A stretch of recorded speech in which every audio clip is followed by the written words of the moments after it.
அதான் எனக்கு பிடிக்கலன்னு சொல்றேன்ல. You committing a big crime.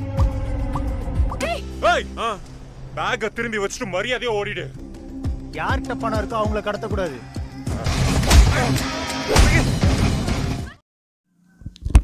Halo sahabat, Assalamualaikum. Apa kabar? Semoga sehat selalu dan senantiasa berbahagia. Terima kasih sudah subscribe dan selalu setia menyimak video-video SLMT TV. Semoga Tuhan Yang Maha Kuasa selalu memberikan rezeki yang berlimpah ruah dan juga berkah untuk sahabat semua. Kali ini SLMT TV akan menghadirkan sebuah alur cerita dari film yang berjudul Vatam. நீயும் அந்த சதீஷும் ஒண்ணுதான்.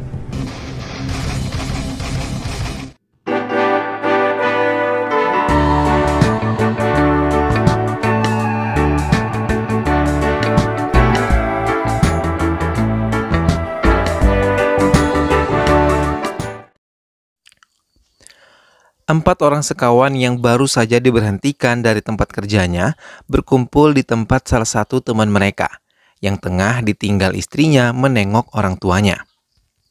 Namun waktu yang terus berjalan membuatnya jengah dan meminta tiga temannya untuk meninggalkan kediamannya karena 2 hari lagi istrinya akan kembali berkumpul bersamanya. Mereka yang sudah tidak lagi memiliki pekerjaan namun dituntut dengan beban kehidupan membuat mereka merencanakan untuk menculik salah satu anak kecil dari sebuah sekolah swasta.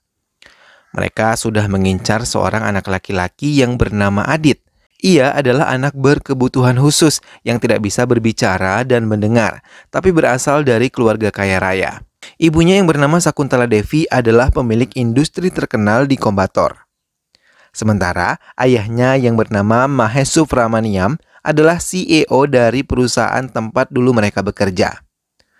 Mereka kesal dengan keputusan perusahaan yang memberhentikan mereka, hingga memutuskan untuk menculik putra mereka dan meminta tebusan yang akan mereka gunakan untuk memenuhi kebutuhan mereka sehari-hari.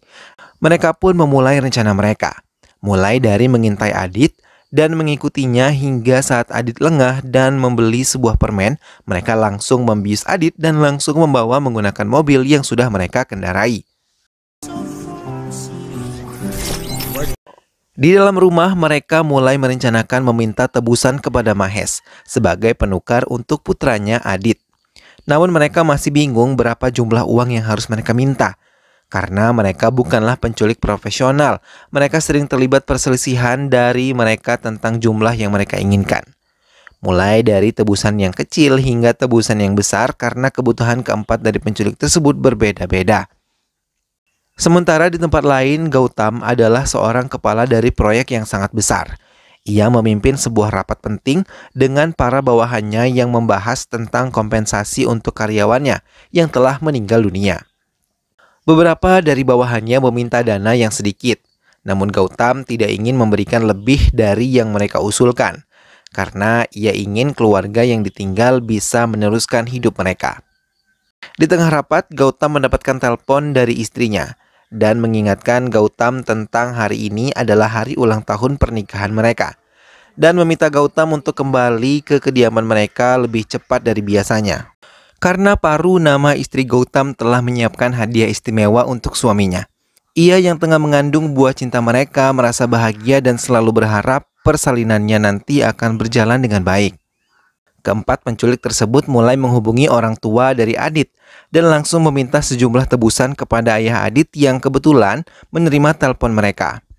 Tak lupa mereka juga mengancam dan mengirim video Adit yang tengah menangis hingga mereka berharap bisa mendapatkan uang yang mereka minta.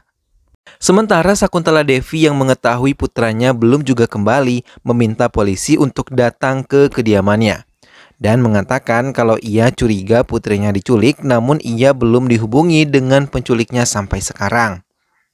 Gautam yang baru saja keluar dari kantornya mempercepat laju mobilnya dan membalas chat dari Paru istrinya. Namun saat ia meletakkan handphonenya, fokusnya sedikit hilang hingga tanpa sadar ia menabrak seorang pria yang tengah mabuk. Gautam dengan cepat meminta maaf pada pemuda tersebut dan menawarinya untuk rumah sakit memeriksa keadaannya. Namun pemuda yang bernama Mano tersebut malah memilih menumpang mobil Gautam untuk bisa sampai ke rumahnya lebih cepat. Namun melihat gelagat Mano yang sangat mencurigakan, Gautam mengusirnya dari mobilnya. Melihat dirinya diusir, Mano tidak terima dan mengancam Gautam dengan senjata api yang ia bawa di balik bajunya. Gautam ketakutan dan menawarkan sejumlah uang agar ia bisa dibebaskan. Mano dengan senang hati menyebutkan 12,5 juta yang harus diberikan Gautam kepadanya. Mendengar jumlah yang begitu banyak, Gautam menolaknya. Tak lama Paru menghubungi Gautam yang sampai larut malam suaminya belum sampai ke kediaman mereka. Tapi Mano mengambil handphone Gautam dan berbicara langsung kepada Paru. Mano dengan cepat mengatakan kalau ia menginginkan uang yang banyak dari Gautam dan juga Paru, atau ia akan mencelakai Gautam. Paru yang takut suaminya dicelakai menuruti akan memberikan uang yang diinginkan oleh Mano. Tapi ia tidak bisa membuka berangkas karena semua kode keamanan berangkas tersebut menggunakan wajah Gautam. Mano pun menurutinya dan membawa Gautam kembali ke kediamannya. Mobil Gautam pun memasuki area pekarangan kediaman Gautam dan juga Paru. Melihat suami datang, Paru langsung mendekati mereka tapi Mano melarangnya. Mano meminta Gautam untuk cepat mengambil uangnya dan ia meminta Paru untuk ikut bersamanya menunggu di mobil. Tapi saat Gautam memasuki kamar untuk mengambil uang, Mano mengendarai mobil Gautam dan membawa Paru bersamanya. Sementara polisi yang menangani masalah Adit meminta tim IT-nya untuk mencari keberadaan penculik yang menculik Adit. Mereka akan mencari posisi penculik melalui nomor telepon yang menghubungi Sakuntala Devi nantinya. Gautam sendiri mulai menyusun uang yang akan diberikan kepada Mano. Ia juga mempersiapkan senjata yang akan ia bawa. Namun ia memutuskan hanya memberikan 10 juta. Tapi saat Mano dihubungi, ia menolak dan meminta semua uangnya dipenuhi. Mano yang mulai berbincang pada Paru akhirnya mengetahui kalau Paru menikah dengan Gautam akibat perjodohan. Dan mas kawin yang diberikan Gautam kepada Paru sangatlah banyak. Hingga ia menyesal hanya meminta uang yang tidak ada apa-apanya dengan kekayaan yang Gautam dan Paru miliki. Di dalam mobil, Mano mulai menceritakan tentang pengalaman cintanya kepada Paru. Ia mencintai gadis cantik bernama Kokila saat ia masih bekerja di sebuah restoran cepat saji. Hingga akhirnya mereka berpacaran dan Mano membawanya ke kediamannya untuk menemui ibunya. Melihat kehadiran Kokila, wanita yang dicintai putranya, ibu Mano langsung menyambutnya dengan bahagia. Mano pun berniat melamar Kokila menjadi istrinya, namun Kokila yang masih ragu dengan keputusan yang ia ambil untuk menikah dengan Mano.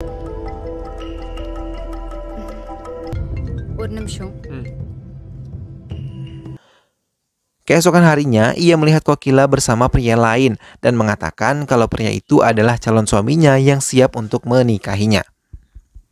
Mano terdiam dan tidak bisa mengendalikan diri hingga menampar Kokila. Sejak kejadian itu, ia sadar kalau Kokila yang tidak benar-benar mencintainya hanya mencintai pria yang memiliki harta lebih banyak dibanding dirinya. Mano menghentikan ceritanya dan Paru hanya terdiam mendengarkan masa lalu cintanya.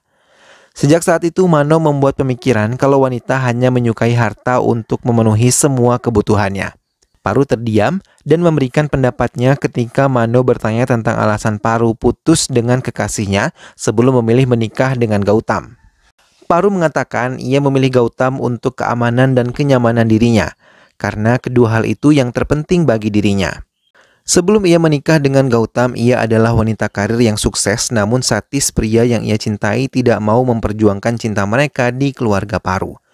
Hingga perjodohan dengan Gautam pun digelar oleh keluarga Paru dan membuat Paru memutuskan hubungannya dengan Satis. Namun setelah menikah dan tidak kunjung diberikan momongan, keluarga Gautam meminta Paru untuk lebih fokus menjadi istri dan berobat berbagai tempat hingga akhirnya ia hamil dan menginjak 4 bulan. Paru mengatakan bukan wanita yang memegang kendali dalam hidup berumah tangga, tapi prialah yang telah memegang kendali atas semua hidupnya di pernikahan ia sendiri tanpa mendengarkan pendapatnya, hingga mematahkan argumen Mano yang mengatakan kalau wanita lebih mencintai harta untuk bisa mengendalikan kehidupan rumah tangganya. Perdebatan Mano dan Paru membuat Paru lelah hingga ia pingsan. Tak lama Gautam datang membawa uang tersebut. Mano mengatakan kalau Gautam harus mengikuti perkataan Mano untuk sedikit menjauh dari dirinya setelah menghitung dan ia pun meminta Gautam untuk mengikuti mereka.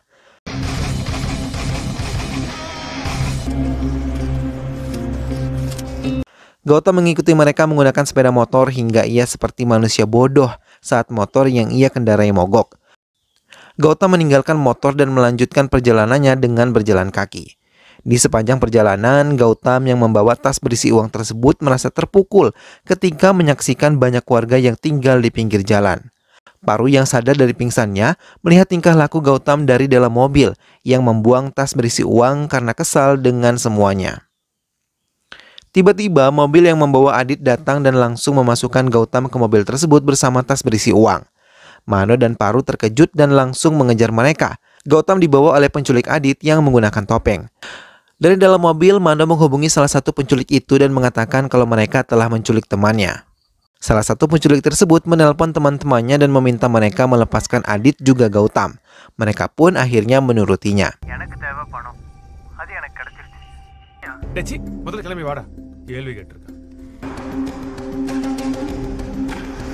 Gautam yang terlempar bersamaan dengan Adit langsung bertanya tentang dirinya yang ditangkap oleh penculik tersebut kepada Mano. Tapi Mano tidak memedulikannya dan langsung mengendarai mobil lagi menjauh dari Gautam. Adit pun mengikuti kemana Gautam pergi karena ia sendiri merasa takut. Di dalam mobil, Mano bercerita kalau ia mendapatkan telepon dari penculik Adit untuk dimintai uang penebus bagi Adit yang telah mereka culik. Namun Mano tidak mengatakan kalau mereka telah salah menelpon dirinya. Hingga tiba-tiba Gautam menabraknya dan hal itu langsung membuat Mano berpikir cepat untuk menyelamatkan Adit dan uang yang ia dapatkan dari Gautam. Ia tidak menyangka kalau kejadian akan serumit ini. Mano pun mengajak Paru bekerja sama. Dengan senang hati Paru melakukannya, ia mengendarai mobilnya sementara Mano mengendarai sepeda motor. Mereka berencana untuk mengajak penculik tersebut karena Mano telah meletakkan handphone di dalam tas berisi uang hingga ia hanya mengikuti GPS tersebut. Penculik itu sadar kalau mereka diikuti dan meminta teman-temannya untuk membuang handphone yang ada di dalam tas.